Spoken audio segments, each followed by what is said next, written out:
ನಿನ್ನೆ ರಾತ್ರಿ ಬದುಕಿನ ನಿರೂಪಣೆಗೆ ಪೂರ್ಣ ವಿರಾಮ ಇರಿಸಿದ್ದ ಖ್ಯಾತ ನಿರೂಪಕಿ ಅಪರ್ಣ ಅವರ ಅಂತ್ಯಕ್ರಿಯೆ ಬೆಂಗಳೂರಿನ ಬನಶಂಕರಿ ಚಿತಾಗಾರದಲ್ಲಿ ನೆರವೇರಿಸಿದರು. ಸಾವಿರಾರು ಸರ್ಕಾರಿ ಕಾರ್ಯಕ್ರಮಗಳಿಗೆ ನಿರೂಪಣೆ ಮಾಡಿ ತಮ್ಮದೇ ಆದ ಕೊಡುಗೆ ನೀಡಿದ ಅಪರ್ಣ ಅವರಿಗೆ ಗಾಳಿಯಲ್ಲಿ 3 ಸುತ್ತು ಗುಂಡು ಹಾರಿಸುವ ಮೂಲಕ ಪೊಲೀಸರು ಗನ್ ಸಲ್ಯೂಟ್ ಮಾಡಿದರು. ಇದಾದ ಬಳಿಕ ಪತಿ ನಾಗರಾಜ್ ವಸ್ತಾರೆ ಅವರು ಕುಟುಂಬದ ಸಂಪ್ರದಾಯದ ಅನುಸಾರ ಅಂತ್ಯ ಸಂಸ್ಕಾರವನ್ನು ನೆರವೇರಿಸಿದರು. ಈ ಕ್ಷಣಕ್ಕೆ ಕುಟುಂಬಸ್ಥರು, ಬಂಧುಗಳು, ಆಪ್ತರು, ಅಭಿಮಾನಿಗಳು ಸಾಕ್ಷಿಯಾದರು. ಎಲ್ಲರ ಕಣ್ಣಾಲಿಗಳು ತುಂಬಿ ಬಂದಿದ್ವು.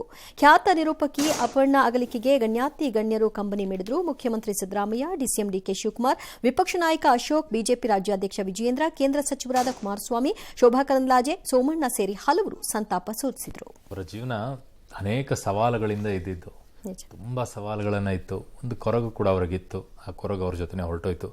ಬಟ್ ಏನ್ ಗೊತ್ತಾ, ಸಾವು ಗೊತ್ತಿದೆ ಅಂತಂದಾಗ ಬದುಕೋದಕ್ಕೂ ಮತ್ತೆ ಸಾವು ಗೊತ್ತಿಲ್ಲ ಅಂತ ಬದುಕೋದಕ್ಕೂ ಬಹಳ ವ್ಯತ್ಯಾಸ ಇದೆ. ಸಾವು ಗೊತ್ತಿದೆ, ನನಗೆ ಇನ್ನೇನು ಸಾವು ಬರುತ್ತೆ ಅಂದಾಗ ಅದ್ರ ಎದುರಿಸಿ ನಿಂತ್ಕೊಂಡು ಇದೆಯಲ್ಲ, ಅದು ಮಾತ್ರ ಅದ್ಭುತ. ಅದನ್ನ ಎದುರಿಸೋ ಧೈರ್ಯ ಇದೆಯಲ್ಲ, ಈ ಮೇಡಮ್ಗಂತೂ ಒಂದು ಸಲ್ಯೂಟ್ ಹೇಳಬೇಕು ಆ ವಿಚಾರದಲ್ಲಿ.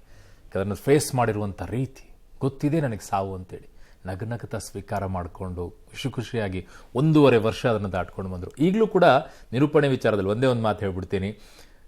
8 ಗಂಟೆ ಸತತವಾಗಿ ನಿರೂಪಣೆಯನ್ನ ಮಾಡಿದಂಥ ದಾಖಲೆ ಅವರ ಹೆಸರಲ್ಲೇ ಇದೆ. 8 ಗಂಟೆ ಸತತವಾಗಿ 1998ರಲ್ಲಿ 8 ಗಂಟೆ ಸತತವಾಗಿ ನಿರೂಪಣೆಯನ್ನ ಮಾಡಿರೋದು ಅವರ ಹೆಸರಲ್ಲಿ ದಾಖಲೆ ಇದೆ. ಇನ್ನು ದಾಖಲೆಯಾಗಿ ಉಳ್ಕೊಂಡಿದೆ.